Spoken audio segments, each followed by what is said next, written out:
Assalamualaikum warahmatullahi wabarakatuh. Halo semuanya, bagaimana kabarnya hari ini? Semoga dalam keadaan baik ya. Pada kesempatan kali ini, kalian akan belajar mengenai ruang, waktu, dan tenaga dalam tari. Sebelum memulai pembelajaran, kita berdoa bersama-sama.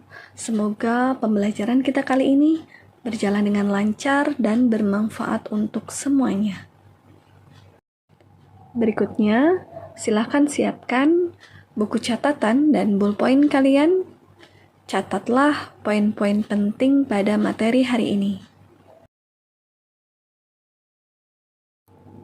Adapun kompetensi dasar pada bab ini yaitu 3.1 memahami gerak tari berdasarkan unsur ruang, waktu, dan tenaga, dan 4.1 memperagakan gerak tari berdasarkan unsur ruang, waktu, dan tenaga.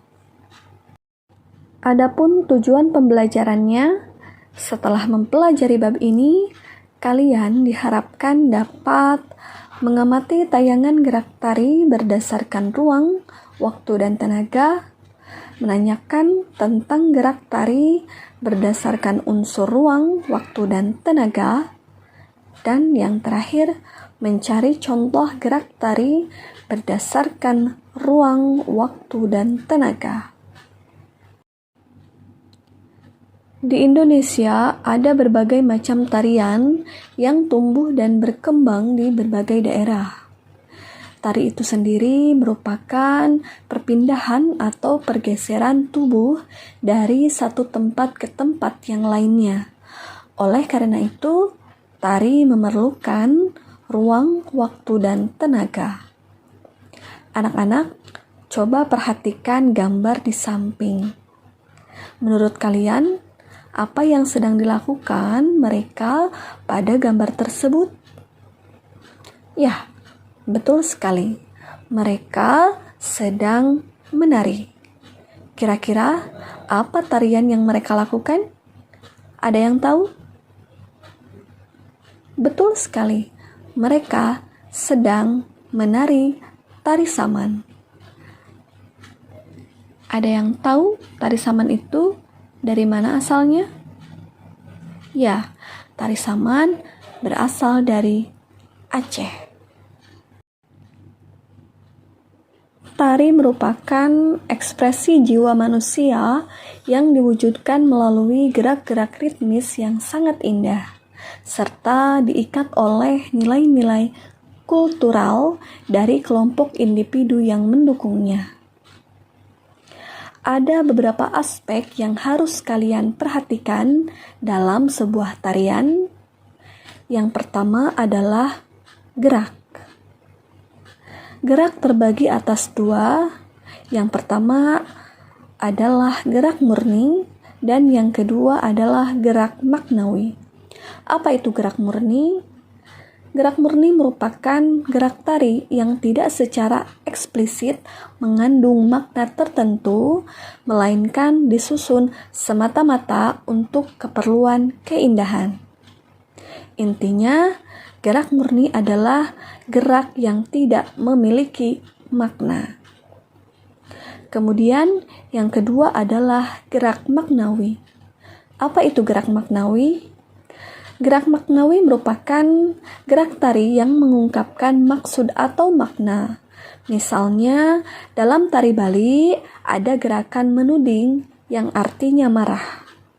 Dalam tari Jawa ada gerakan usap rawis, manderikma, yang artinya berdandan. Dalam kata lain, gerak maknawi adalah gerak yang memiliki ungkapan makna. Aspek berikutnya yang harus diperhatikan dalam sebuah tarian yaitu musik atau iringan. Musik atau iringan merupakan unsur lain yang memegang peranan penting di dalam suatu karya tari. Fungsi musik dalam tari di samping untuk memperkuat ekspresi gerak tari, juga didesain sebagai ilustrasi, pemberi suasana, dan membangkitkan imaji tertentu pada penontonnya. Berikutnya adalah tata rias. Tari adalah permainan peranan. Seorang penari kadang-kadang berperan sebagai binatang, pahlawan, petani, nelayan, dan sebagainya.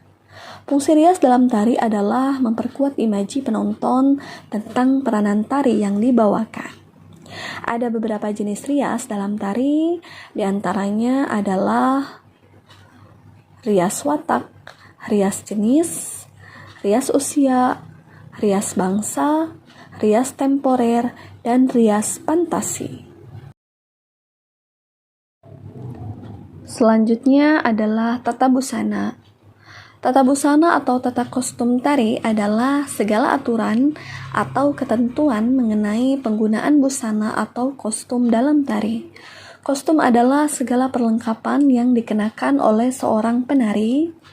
Fungsi kostum dalam tari hampir sama, yaitu membentuk imaji sesuai dengan peranan yang dibawakan. Berikutnya adalah properti. Properti merupakan perlengkapan dalam tari. Properti ada dua macam, yaitu dance property dan stage property. Dance property merupakan perlengkapan yang dimainkan oleh penari pada saat menari.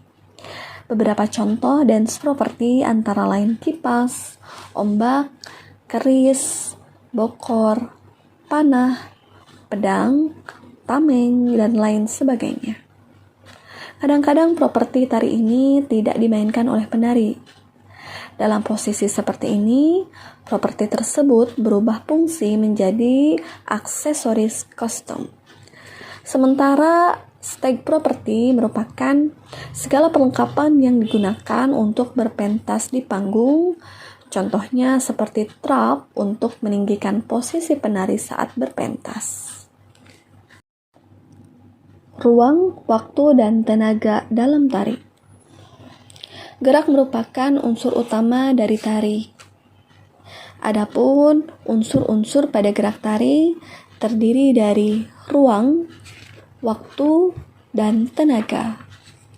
Ruang adalah salah satu unsur pokok tari yang menentukan terwujudnya atau terungkapnya gerak. Suatu gerak mustahil lahir tanpa adanya ruang gerak.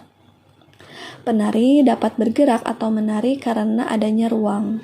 Ruang gerak tari meliputi posisi, level, dan jangkauan gerak. Berikutnya, unsur yang kedua adalah waktu. Setiap gerak yang dilakukan membutuhkan waktu, baik gerak estetis maupun gerak fungsional. Gerak fungsional seperti berjalan menuju ke sekolah tentu membutuhkan waktu. Jika jarak yang ditempuh dekat, maka waktu yang dibutuhkan lebih sedikit dari jarak yang jauh. Unsur waktu dalam ruang lingkup seni tari didominasi oleh ritme gerak dan tempo gerak. Ritme gerak adalah elemen atau detail waktu dari awal sampai akhir sesuai gerak atau rangkaian gerak. Adapun tempo merupakan ukuran waktu untuk menyelesaikan suatu rangkaian gerak. Terakhir, unsur tenaga. Setiap melakukan gerak tentu memerlukan tenaga. Penggunaan tenaga dalam gerak tari meliputi intensitas yang berkaitan dengan kuantitas tenaga dalam tarian yang menghasilkan tingkat ketegangan gerak. Kemudian yang kedua adalah aksen atau tekanan. Aksen atau tekanan muncul ketika gerakan dilakukan secara tiba-tiba dan kontras. Kemudian yang ketiga adalah kualitas. Kualitas berkaitan dengan cara penggunaan atau penyaluran tenaga. Jika gerak mempunyai intensitas tinggi, tentu memerlukan tenaga yang kuat, dan sebaliknya, gerak dengan intensitas rendah memerlukan tenaga yang lemah atau sedikit. Anak-anak, itu dia penjelasan mengenai ruang, waktu, dan tenaga. Berikutnya, ayo lakukan. Lakukan tugas berikut ini secara mandiri. Silahkan catat materi-materi yang Ibu sampaikan pada video kali ini ya. Di pertemuan berikutnya, kalian akan belajar mengenai ruang, waktu, dan tenaga sesuai iringan. Demikian pembelajaran kita kali ini. Semoga semuanya sehat selalu ya.